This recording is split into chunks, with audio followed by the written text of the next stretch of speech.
इन rules को आपको बहुत अच्छे से समझना है और अच्छे से फॉलो करना है, क्योंकि अगर आप इसे फॉलो नहीं करते हैं तो कहीं ना कहीं आपका केक जो बिगड़ने का रीज़न होता है वो ये माइनर पॉइंट्स ही होते हैं। और ये बहुत इम्पॉर्टेंट टिप्स है जो आपको नॉर्मली कहीं पर भी इजीली कोई नहीं बताएगा जब तक कि आप उसके लिए एक अच्छा पेमेंट पे नहीं करते हैं। क्योंकि आप जितने भी यूट्यूब से वीडियो देख लें या जितने भी इन्फ्लुएंसर की वीडियो देखेंगे वो डेफिनेटली आपसे डिटेल्स शेयर करते हैं, बट डीप डिटेल्स आपसे कोई भी शेयर नहीं करते। इनका सबसे पहला रूल नंबर 1 है जिसे हमें बिल्कुल भी अवॉइड नहीं करना है, वो है मेजरमेंट। जब भी आप किसी भी केक को, ब्राउनी को या फिर मफिन को बना रहे हैं तो आपको सबसे इम्पोर्टेंट बात का ध्यान रखना है कि आप उसको प्रॉपर मेजरमेंट के साथ लें। मार्केट में आपको ये कप जो है इजीली मिल जाएंगे, और अगर आप चाहें तो ऑनलाइन भी होंगे। नॉर्मली ये कप सभी के घर में होते हैं, नहीं है तो आपको इजीली मार्केट में मिल जाएंगे। अब रही वेराइटीज ऑफ कप, इसमें 2 वेराइटी आती है।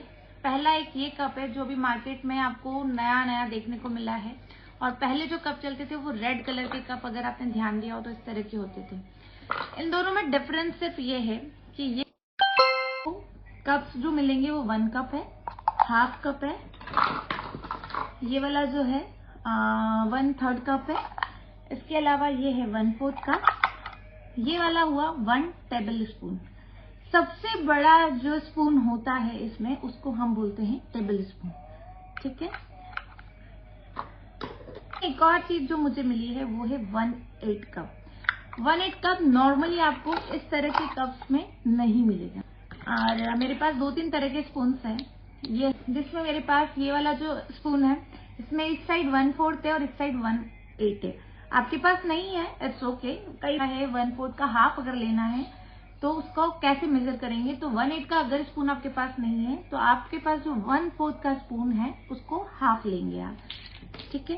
सेम थिंग अगर आपके पास 1 स्पून है और हाफ नहीं है तो आप इसका हाफ ले सकते हैं। और यहाँ पर मेरे पास 2-3 तरह की वेराइटीज है स्पून में, तो ये है 1 teaspoon, half tea spoon, 1 teaspoon and half table spoon and 1 table spoon. तो इस तरह के मेरे पास 3-4 तरह के जो मेजरमेंट्स हैं। रूल नंबर 2, आपको एक चीज और ध्यान रखनी है कि आपका जो बेकिंग पाउडर है और जो बेकिंग सोडा है वो पुराना नहीं होना चाहिए। पुराना इन द सेंस कि नॉर्मली आप देखते हैं कि उस पर एक्सपायरी डेट्स लिखी होती है, लेकिन अगर आपका बेकिंग सोडा 6 मंथ से भी ज्यादा आपने घर में रखा है तो आप उसको यूज नहीं करेंगे, उससे आपका केक बिगड़ेगा ही। आपको हर समय इन द सेंस कि लाइक अगर आप बेकिंग पाउडर अभी लेकर आए हैं, बेकिंग सोडा अभी लेकर आए हैं, तो आप उसको 1-1.5-2 महीने तक यूज करें, उसके बाद उसे चेंज कर दें। अगर आप ऐसा नहीं करते हैं तो भी आपको आपके केक में डिफरेंस देखने को मिलेगा, क्योंकि प्रोफेशनली जितने लोग भी केक्स बनाते हैं उनका हमेशा बेकिंग सोडा और बेकिंग पाउडर जो होता है वो बहुत ही फ्रेश होता है। आप जितना ऐसा होता है लाइक जितने आप चीजों को फ्रेश यूज करेंगे आप उतने अच्छे से चीजों को बना पाएंगे।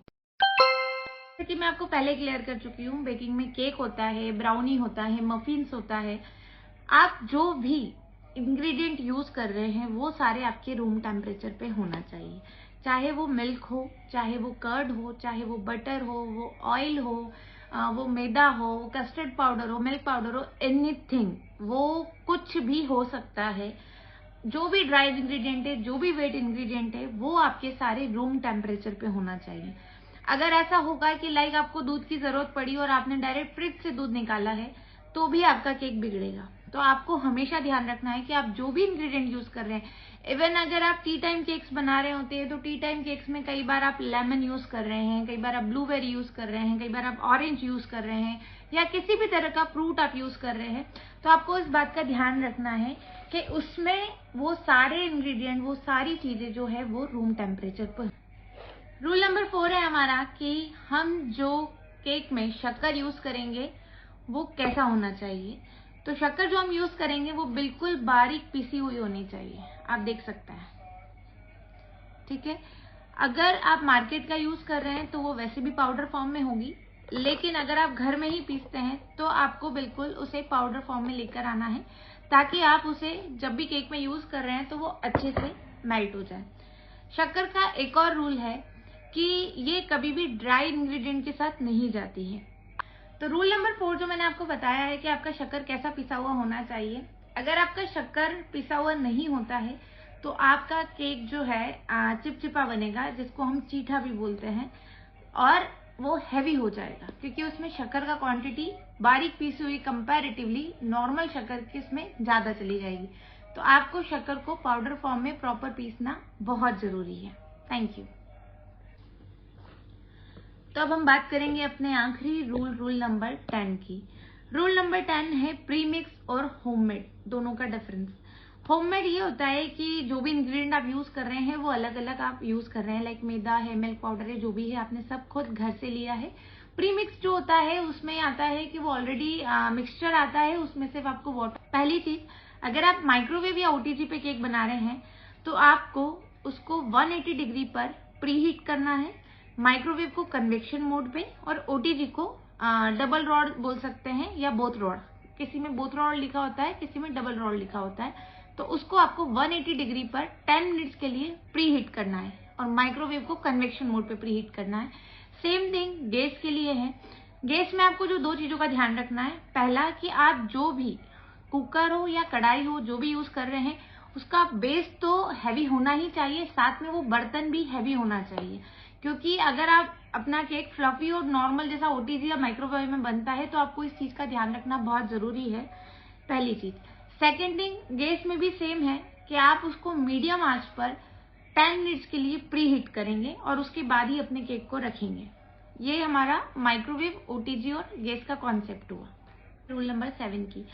तो रूल नंबर 7 है हमारा कि हम जो भी ड्राई इंग्रेडिएंट यूज कर रहे हैं, चाहे वो मैदा हो, मिल्क पाउडर हो, कस्टर्ड पाउडर हो, कोको पाउडर हो, बेकिंग पाउडर, बेकिंग सोडा, कुछ भी हो, उसे हमें 2 बार छानना कंपलसरी है। पहली बार आप स्ट्रेन करेंगे, उसके बाद आपको वापस से उसको सेकेंड टाइम छानना है।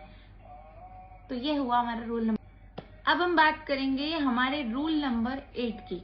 रूल नंबर 8 है कि कोको पाउडर कौन सा यूज करना है। जब भी आप चॉकलेट केक, चॉकलेट मफिन या फिर ब्राउनी बना रहे हैं तो आपको चॉकलेट पाउडर जो यूज करना है वो यूज करना है मलेशियन या डच। नॉर्मली जो भी प्रोफेशनल केक्स में यूज होता है वो कोको पाउडर होता है डच या फिर मलेशियन। डच में नॉर्मली आपको मार्केट में अवेलेबल है, किसी भी प्रोफेशनल बेकरी साइट पे जाएंगे, यहाँ जहाँ पर बेकरी का सामान मिलता है वहां आपको इजीली मिल जाता है। ये वाला कोको पाउडर नॉर्मली हर घर में हम लोग यूज करते हैं, और दूसरे भी पैकेट्स आते हैं जो आपको सुपरमार्केट में इजीली मिलते हैं। बट अगर आपको एक प्रॉपर मार्केट जैसा टेस्ट चाहिए अपने चॉकलेट केक, मफिन्स या ब्राउनी में, तो आपको जो कोको पाउडर यूज करना है वो यूज करना है डस्ट या फिर मलेशियन। करेंगे हमारे रूल नंबर 9 की कि हमें ऑयल कौन सा यूज करना है। तो या तो हम रिफाइंड ऑयल यूज करेंगे या हम सोयाबीन ऑयल यूज करेंगे। इसके अलावा हम किसी भी तरह का ऑयल यूज नहीं करेंगे, क्योंकि दूसरे ऑयल में क्या होता है कि उसकी एक अपनी फ्रेग्रेंस होती है जो हमारे केक में आ जाती है। तो बेटर है कि अगर आप जब भी केक बना रहे हैं तो रिफाइंड ऑयल या फिर सोयाबीन ऑयल का यूज करें। तो ये हुई रूल नंबर 10 की।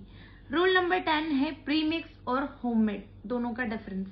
होममेड ये होता है कि जो भी इंग्रेडिएंट आप यूज कर रहे हैं वो अलग अलग आप यूज कर रहे हैं, लाइक मैदा है, मिल्क पाउडर है, जो भी है आपने सब खुद घर से लिया है। प्री मिक्स जो होता है उसमें आता है कि वो ऑलरेडी मिक्सचर आता है, उसमें सिर्फ आपको वाटर और ऑयल का यूज करना होता है और आप उससे प्री मिक्स का यूज करके केक बना सकते हैं।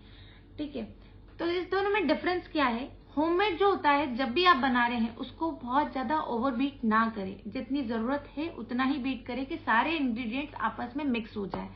और प्री मिक्स को अगर आप जितना अच्छे से बीट करेंगे वो उतना फ्लफी बनेगा। ये है हमारा रूल नंबर 10 कि प्री मिक्स अगर आप यूज कर रहे हैं तो उसको कैसे यूज करना है, और होममेड अगर यूज कर रहे हैं तो आपको कैसे करना है। तो ये हुआ हमारा rule number 10। Thank you. Hope कि मेरे ये सारे रूल्स आपके काम आएंगे, मेरी ये सारी टिप्स आपके काम आएगी और हम इसी सफर को आगे ऐसे ही कंटिन्यू करेंगे। Thank you.